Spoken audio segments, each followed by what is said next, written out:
Pinakinggan nyo, kung kita ninyo mabilis. Would you imagine, matagal yun hindi ginagamit yan as health center. Nagpunta lang ako ilang buwan pa lamang nakakalipas. O ngayon, gagawin na natin makabagong health center. Maraming salamat sa ating Vice Mayor. May asin pa, no?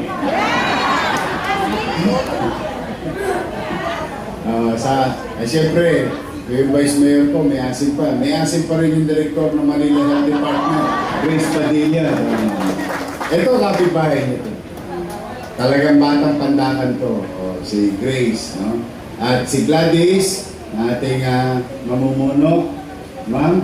At ang pinakagwapong sana wag na mag-retiro, Engineer Andres.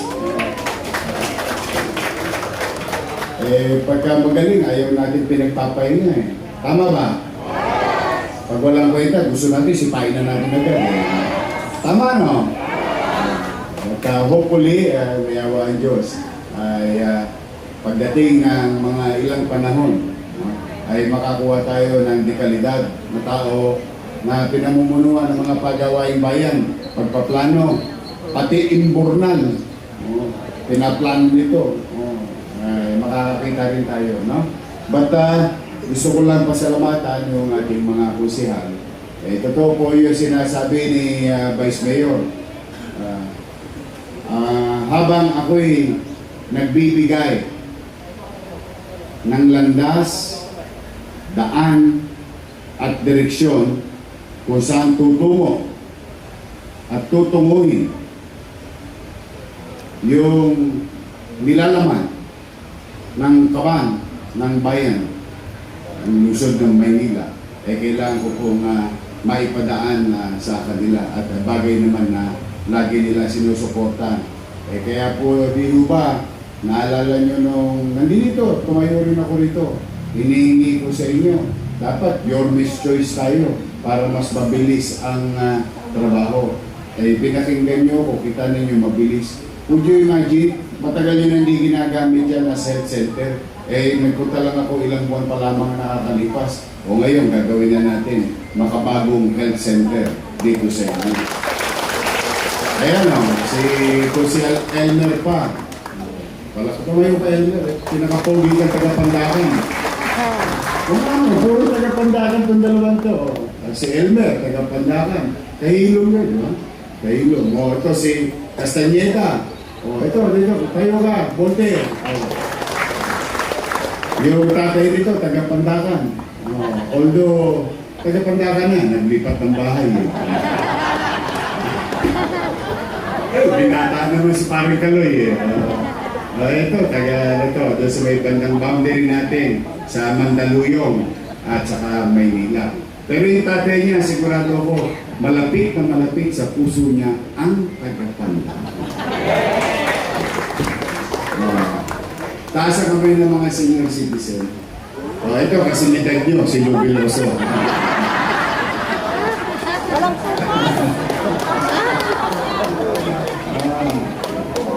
Alam mo yan si Lou, sa totoo, masaya-masaya ako at proud ako sa kanya na bilang kasama kong artista at napakahirap pang maipaliwanag sa tao sapagkat mapapasin ninyo si Lou ang mga ginampan ng karakter sa entablado, sa telebisyon at pelikula ay mga nakakatawang karakter.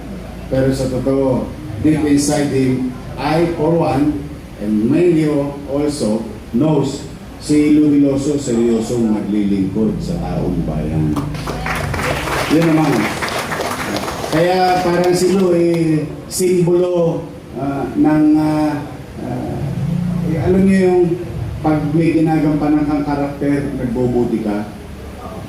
Kaya po ang mga artista magaling gumanap ng isang karakter. Katulad namin, halal ng bayan. Dapat manalo tayo ng pampamas. Ibig sabihin, ginalingan natin sa ating karera. Tama, mali? Si Lou.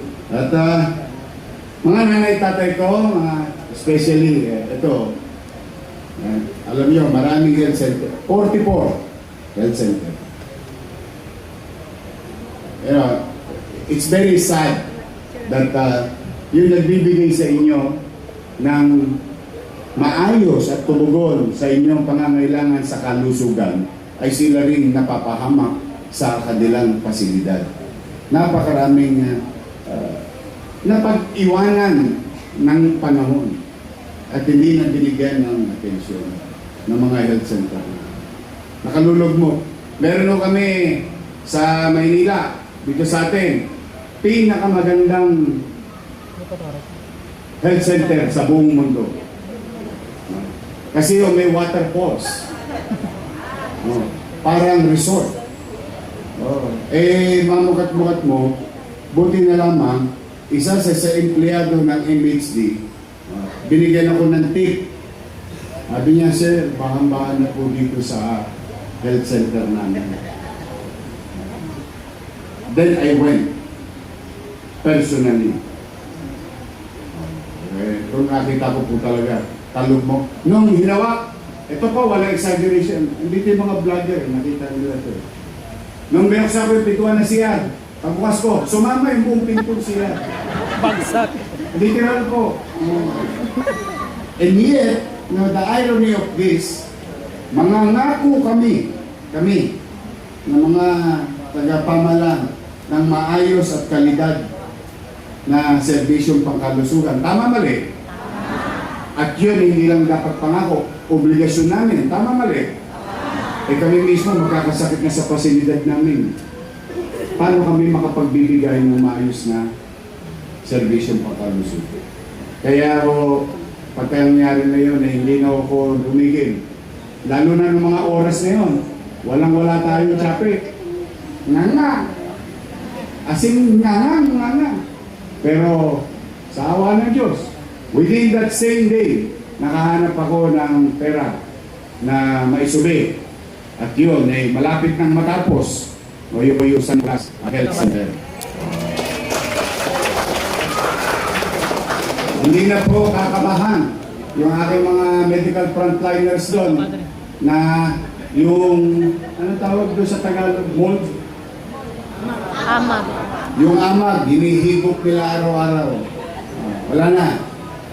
Pati ang ospital ng Maynila, pagpapasensya nyo na ha, in the coming days, isasara ko lang saglit yung bagong ospital ng Maynila, i-renovate ko. Kasi hindi na ako minmaintain nung umalis ako nangangadugyot na naman yung emergency room lang naman ang isasara ko.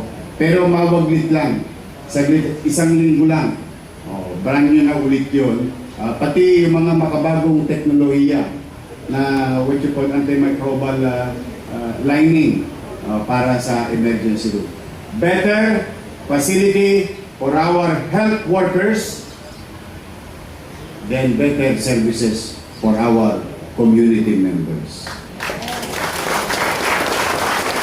May sense? Tama ba? Mga nanay tatay ko, di ba naalala nyo, ang lagi yung sinasabi sa aming mga bata, oy, ikaw huwag ka masyadong magagaling-galingan sa kapitbahay kung yung sarili mong tahanan hindi mo inaayos. Tama mali? Ang tawag doon, plastic, ano?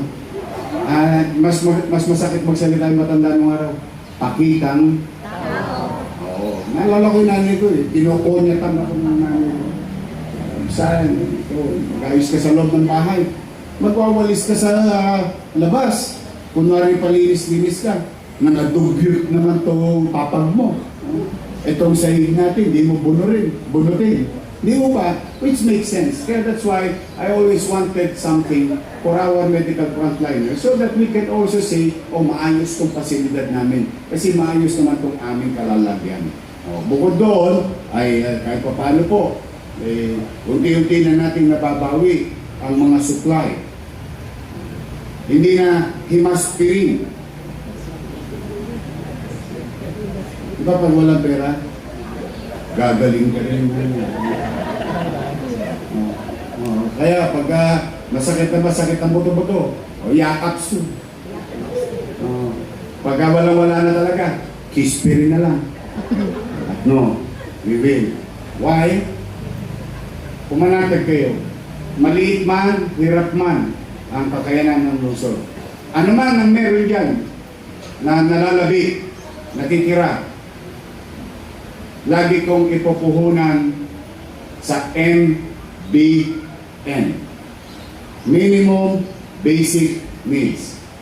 Housing, education, healthcare, and jobs. Doon lang iikot ang ating buhay bilang namamahala.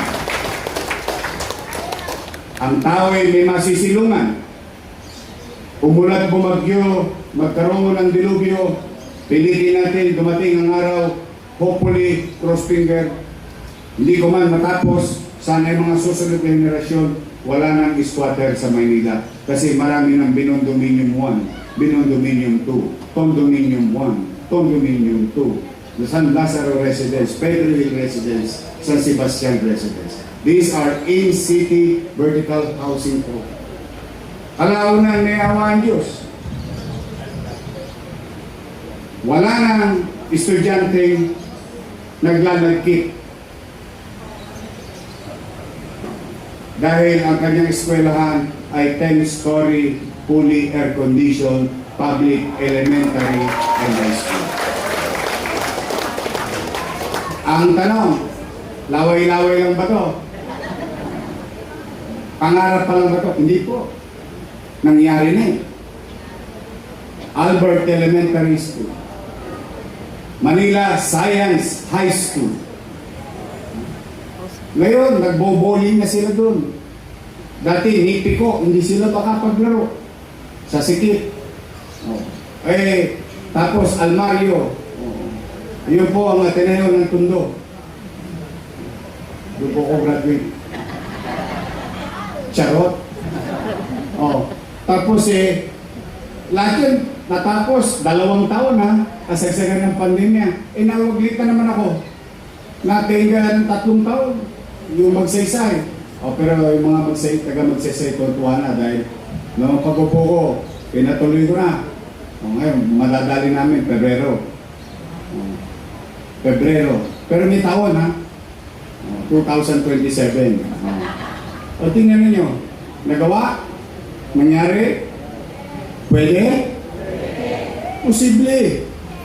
Ibig sabihin, at least in those areas, I can honestly say na ang population growth ng Maynila in the next 30 or 50 years, sagot ng Albert sa kanyang komunidad. Sagot ng Manila Science sa kanyang komunidad. Ng Magsaysay, ng Almario, and so on and so on. Nangyari. Kaya may problema po yung mga nanay doon sa katatay. Tuwing enrollment, nanghihingi ng jacket yung anak nila. Malamig. Kaya yung mga bata, excited naman. Mano pa, yung mga apo ninyo na nag-aaral sa daycare, naliligo ng gatas. Your milk. Gusto niyo ba ituloy ito yung your milk? Sa mga apo nyo? Huwag mag-alala, hindi ko lang itutuloy. Palalawakin pa natin sa Hunyo. We will go further and reach more. From 21,000 students sa buong Maynila, now we're going to reach 60,000 students. From daycare, we will elevate to kinder. Sa loob ng regular school or big school, then grade 1. Gusto niyo ba rin ng gatas? Mga lola-lola ko, anong gusto niyo? Powder, sariwa? Ha? Ngayon mag-survey nga ako kasi may iniisip ako eh. Taas na kamay ng gusto powder.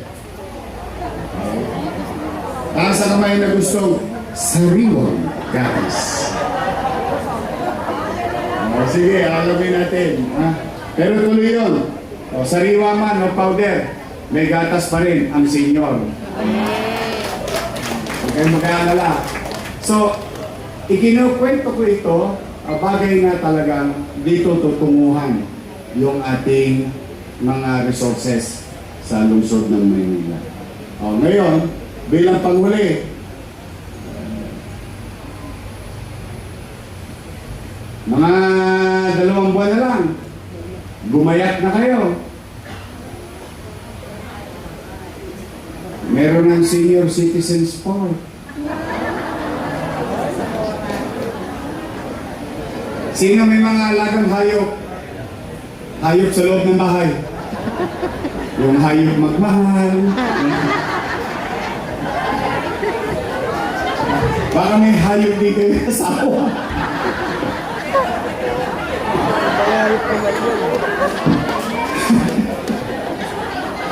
May hayop yung asawa. Ganito. Tingnan ninyo. Kayo lalo na very particular. Pansinin ninyo dito sa pana. Paglabas mo, kalsada. Tama ba? Hindi dahil sa wala lugar eh. Napakatandaan na lang natin, di ba? Pero ngayon, yung dating alikabok na nagiging press powder. Pagpasok mo sa opisina, hindi mo na kailangan mag-makeup. Dadaan ka lang sa nagtang Interlink. Maya-maya, may powder ka na. Alikabok, gulo, dugyot. No? Iniwan na lang eh. At walang pumasin. May pumasin kunwari pero hindi totoo. Pero ngayon, naalala nyo about less than 3 months ago, tinuldukan ko yung kaawa-awang sitwasyong pangkalusugan. More than the part, ha? More than the part. Yung sitwasyong pangkalusugan ng mamamayan sa Pandacan, partikular sa area na yun. Bakit? Yung alikabok na yung semento yun. At yung semento na yun papasok sa baga ninyo. Pagkatapos pasok sa baga ninyo, customer kayo ng bagong Biata Health Center. Di mo ba? Pero yun, tutundo ka. Open green space. Reclaiming space and convert it into open green space for the public to use. Makabagong pamamaraan, katulad na nangyayari sa Singapore at iba pang bansa. O yun, mga nanay tatay ko, maniwala kayo sa akin. Nakakalamang na po si Elmer Park. Dinala niya yung aso niya.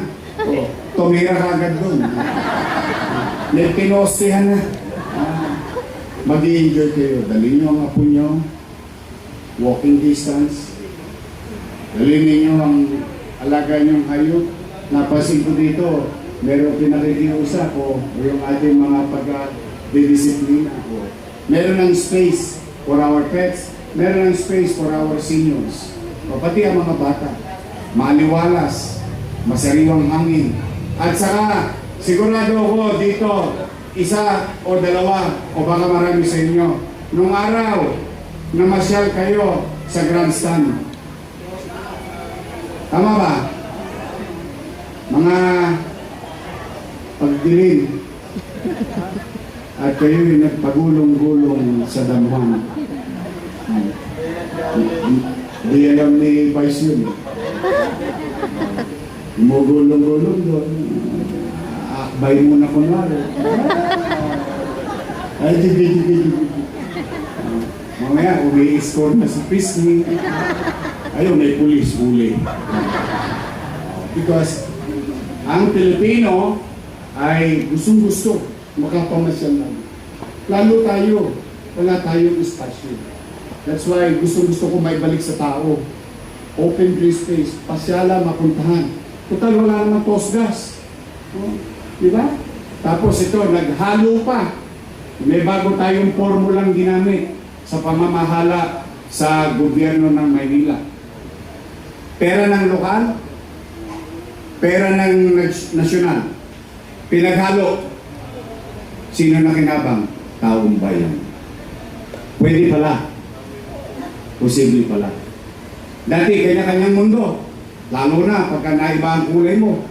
Alam mo dito, minsan isa-ibang tao, mas mahalaga sa kanila yung kulay nila. Pero ako sa lang kulay ko, moreno ako. Pero ang point ko, yung kulay-kulay ng politika napapahamak dyan taong bayan. O, tingnan ninyo. Kami, Technicolor. O, Technicolor kami. O, pero kita ninyo, kahit na kami magkakaiba, o, isinuko ko sarili ko, minsan pride lang yan eh. O, fried chicken, masarap yan, yung chicken joy. But see, kapag nakapagtulungan ka sa pamalan, at ang pamalan naman din, eh marunong din yung muko na parang kawayan. Di ba? Nag-abot ang kamay. Sino na kinabang? Mama. O may tinatayo tayo. Pamantasang lungsod ng Maynila College of Medicine. Perang nasyonal, binigay ni President Marcos, o pera ng lokal, binigay ng taong bayan, ng mamamayan ng Maynila. Susunod, pagpunta ko, mga binibilang ko na lang, siguro mga 3 buwan na lang. Yung 32 years old na maliit na ospital sa District 2, bibigyan ko na ng tuldo. Dahil ang inyong lingkod, bagamat wala tayong pera, namili pa tayo ng lupa. 1,900 square meter, 7-story, bagong ospital ng Tondo. So, mga kababayan, makikita niyo ito, 200 metro kudrado, 60 metro kudrado, 1,000 metro kudrado. It doesn't matter. Ang mahalaga, develop, fix it for its purpose, for its use, no matter what. Yon ang importante. At yon ay pinuhunanan ng inyong pamahalang lungsod. Kaya sa ating mga barangay chairman, o mga chairman, magtayuan nga kayo, palakpakan nyo dito. Mga kagawad, secretary treasurer, ang mga barangay official, ayan, palakpakan nyo sila. Ayan, lahat sila. Ayan. Lakasan nyo naman, pamisan-misan lang natin sila mapapalakpakan. Mag-unawaan kayo. Huwag na kayong mag-aaway-away. Oo. Basta tatandaan nyo lagi, ako, hindi ako perfectong tao. Nagkamali din ako. Puro bakokang din ang tuhod ko. Dahil lahat na yata ng dulas at dapa, dinabot ko sa buwan. Pero mahalaga, huwag natin bilangin yung ilang beses tayo nadapa. Ang mahalaga, ilang beses tayong babangon. Kaya ano man ang krisis na kinakaharap natin, personal, emosyonal, mga nagkalaw, may krisis pa ba kayo sa emosyon? Sino bang wala ng jowa? Taas ang kamay. Wala na, naghanap ka ngayon? Sayang. I-refer ko sana si Papsi. Ano ba si Papsi? Pumanatag kayo. O, sino maraming minahal? Taas ang kamay. Wala kayong minahal? Marami. Ay, siyempre, nagkasakit kayo sa puso. Sa dami ng minahalan nyo, nagbara-bara ang mga ugat nyo. Huwag kayo mag-alala. Ang Maynila ang natatanging lungsod or LGU na nagpatayo ng ospital na mayroong pinatatakbong angiogram procedure and angioplasty procedure. Pag-aari ng lokal, pinatatakbo ng lokal. Ang meron niyan sa gobyerno, sa nasyonal, Heart Center, UPPGH, at hindi ko na po alam ng iba. Meron din niya sa private, Makati Medical Center, St. Luke's, no magka-angiogram. Si angiogram, para magka-idea kayo, parang siyang si Malabanan.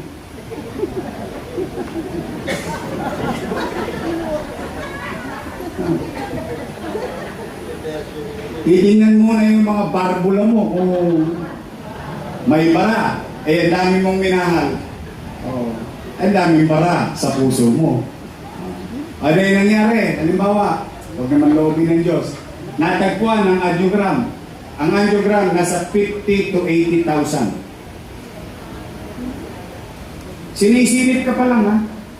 Hindi ka pa ginagamot. Sinisilip ka pa lang, postgas ka na. Ayun. Ay, may bara. Isa, dalawa, tatlo, o minsan apat pa. Meron ako nakita, 5 eh. O, di 5 ang bara. Anong gagawin sa bara? Kaya malabanan, sisip-sipin. Tama ba? At kay angioplasty, may bibiling wire, tubo. Ang dating sa tao, goma. Ibubuka. O, para umagos ng maayos yung daloy ng dugo sa puso. Tama ba, doktora? Gusto niyo pa-check up sa akin? Nagtutuli ako. Kaya lang pukpok. Ang tumira sa akin si Mang Baldo, taga Moriones. So malamig na ang kaluluwa ni Mang Baldo, maraming tirang et yun ng araw sa tundo. Oh. Para, mahal yung stent. Stent ha? Per piraso, mahal yun. At minsan, yun ang ikamamatay mo pagbasa mo ng bill. Bagong opera, na angiogram, sariwa-sariwa. Bagong babae ang makina. Oh, okay na okay. Pagbasa ng bill, ay! Inata. Apo, ginagawa ko lang ng biro, pero sa totoo, pag nakita niyo po, PGH, so Hudson, 1.2 million pesos. 700,000. 800,000. Makati Med? 2 million. Meron ba kayong milyon? Alam ko, meron kayong milyon problema. Wala. Kaya kung bakit, ito po hindi ko po itinatangos ng ilong. Kayo nang humusga. Nung pinagawa ko yung 10-story fully air condition na bagong ospital ng Maynila, may isang pasilidad doon, itinatag namin. Yung makina na yon, iyabang nyo na bilang Manileño. Mas maganda pa sa St. Luke's yun.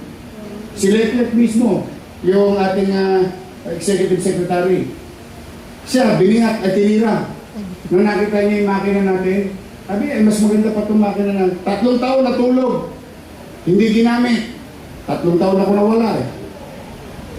Pag-resume ko, inactivate ko, salamat sa mga doktor, mga, ano tawag natin yan, consultant, o yung mga interventionist, cardiologist, interventionist cardiologist.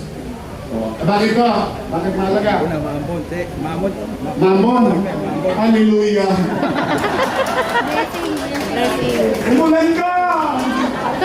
Gusto namin na ulan yan, huwag ka lang magbabaha.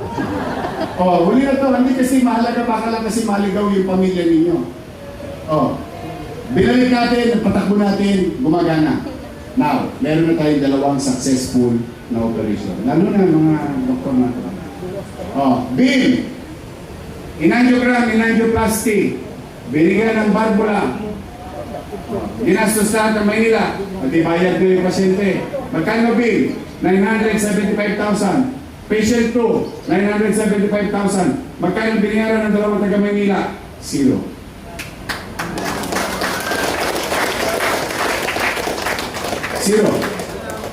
Literal, 0. Tanong, si Yorme ba nagbayad? Hindi. Sino nagbayad? Taxpayer of the City of Manila.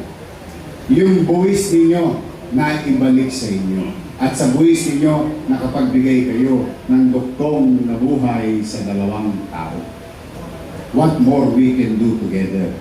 That's why, all these things, itong mga gawain na dito, hinihikayat ko kayo. Yes, I'll do my best. Pipilitin ko magbuti. Pipilitin ko mag-inam. But I cannot do it alone. I need each and every one of you. Because if we work together, we can make Manila great again. So muli, sa aking mga lolo at lola, malapit na ang lubi-lubi. Enero, Febrero, Marso. O, tapos na ako ng Marso. Tama ba? Ay, nagbilang na. Marso. Abril, Mayo, Hunyo. Hunyo, tatlong buwan, no? I love you. Pasensya na kayo mga kabataan, ha? Una-una lang yan. Talagang pinipilit ko na maipakita kaming mga bata, lahat ng kabataan na nandito in our own little way. Show love, compassion, and understanding for our seniors. To the remainders of their life, yung maramdaman nila sa buong buhay na nagdaan, na pinagdaanan nila, ngayon makakita sila ng gobyernong mahal at pinagmamalasakitan ang mga nakatatanda sa ating pamayanan. Natanggap niyo ba yung mga cake, yung mga nag-birthday?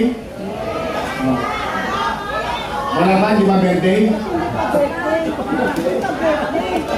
Wala. Kailan birthday mo?